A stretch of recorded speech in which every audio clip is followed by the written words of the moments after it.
Hello friends, नमस्कार, राम राम। कैसे आप सभी लोग?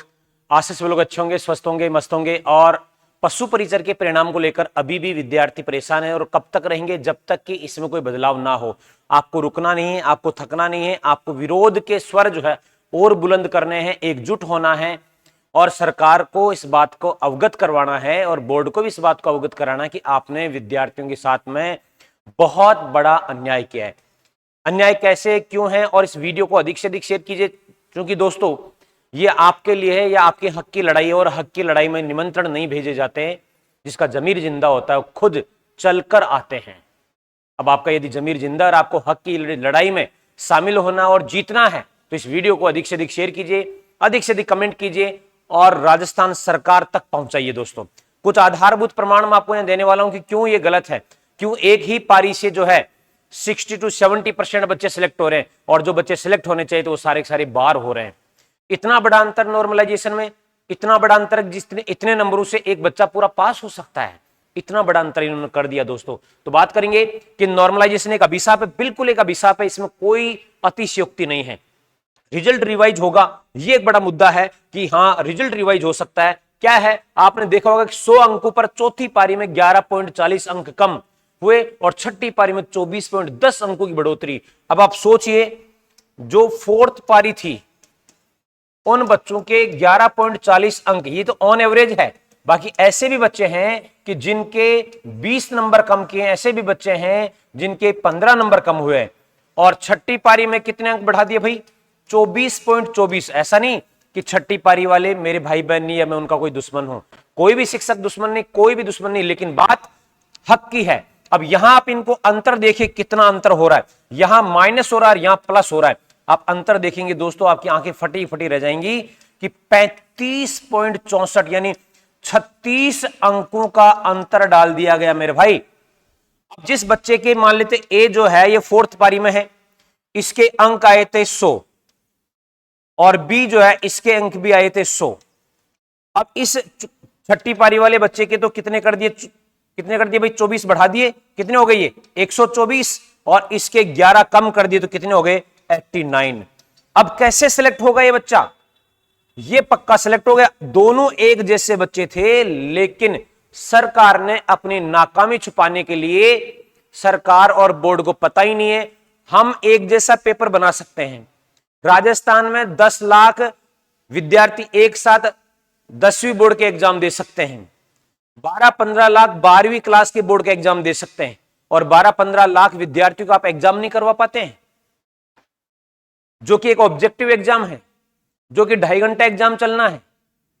आप 1 नेशन 1 इलेक्शन की बात कर रहे हैं, 1 स्टेट 1 इलेक्शन की बात कर रहे हैं और यहां विद्यार्थियों जो अब खून के आंसू रुला रहे हैं।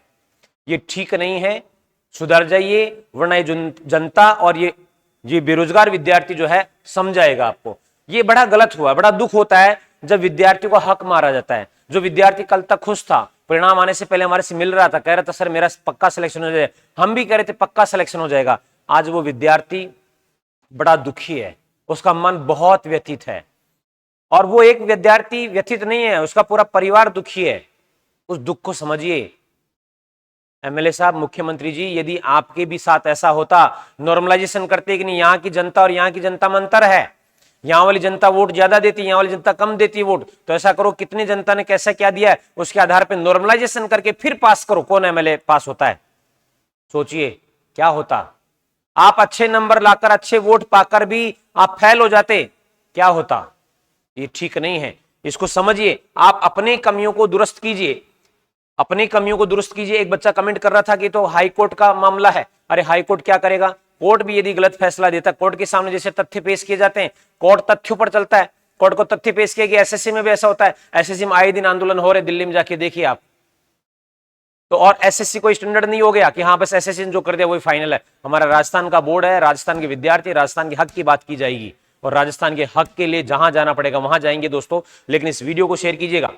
परिणाम 6100 पदों पर आना था और 4 लाख विद्यार्थी पास कर दिए। क्या इसमें कोई गलतियां छुपाने का तो तरीका नहीं है ये? अरे भाई 6100 पदों पर आप ज्यादा जोर मार के 10 गुना पास कर देते, 60,000 बच्चे पास कर देते, 10 गुना, बस इससे ज्यादा तो नहीं ना।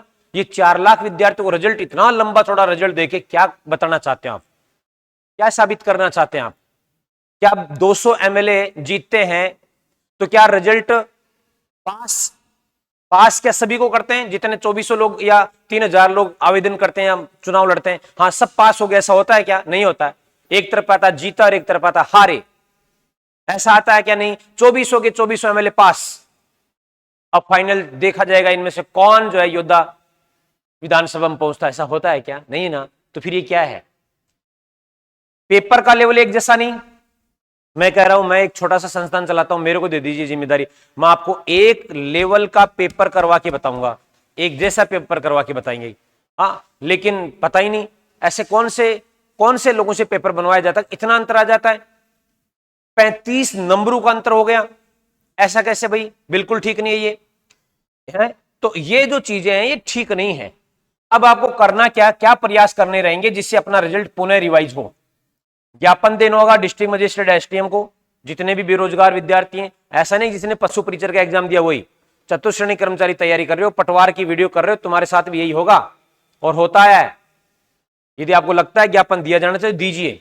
अपने एमएलए और एमपी को ज्ञापन दीजिए, मिलिए उनसे कि हमने आपको वोट दिया है, आप कर क्या रहे हैं, हमारे साथ अन्याय हो रहा है, हमारे को नींद जो हराम हो रखी है, खाना भा नहीं रहा है, तो दीजिए। जयपुर में आंदोलन के लिए हनुमान किसान और मनोज मीणा ये संयुक्त प्रयास कर रहे हैं, तो आप यहां पर भी जो है अपनी सहभागिता बनाइए, क्योंकि वो कहते हैं ना कि एकता में ही शक्ति होती है। तो आप एक हैं तो आप पावरफुल हैं, है ना। खूब कहानी सुनी होगी कि एक लकड़ी का गठरा एक साथ नहीं तोड़ा जा सकता, लेकिन एक एक लकड़ी को अलग अलग करके तोड़ा जा सकता। तो आप अपनी यूनियन बनाइए और सरकार पे और बोर्ड पे प्रेशर बनाइए कि रिजल्ट वापस से रिवाइज कीजिए, ये रिजल्ट सही नहीं है, और नहीं कुछ बनता है तो एग्जाम फिर से करवाइए। मैं तो वहां तक भी तैयार हूं। अपने संविधान में कहा गया कि एक बेगुनाह को सजा ना हो, इसके लिए भले ही 1000 गुनाहगार छोड़ने पड़े तो छोड़ने पड़े। न्याय यही है, क्योंकि एक बेगुनाह यदि मारा जा रहा है, एक बेगुनाह का हक यदि कोई दूसरा मार रहा है, तो ये न्याय नहीं है। संविधान इसकी अनुमति नहीं देता है। यदि एग्जाम पुनः करवाना पड़े, करवाइए। ये आप इन 4 लाख लोगों का एग्जाम फिर से करवा दीजिए, दूध का दूध पानी का पानी हो जाएगा। कौन पारंगत है? खैर, अब ये सब तभी संभव है जब आप युवा इस वीडियो को अधिक से अधिक शेयर करेंगे, खुद कमेंट करेंगे और जो बातें मैंने बताई उस पर अमल करेंगे। दोस्तों, मिलेंगे नेक्स्ट वीडियो में। दक्ष संस्थान पहले भी विद्यार्थी हक में था, आज भी है और आगे भी रहेगा। जय हिंद।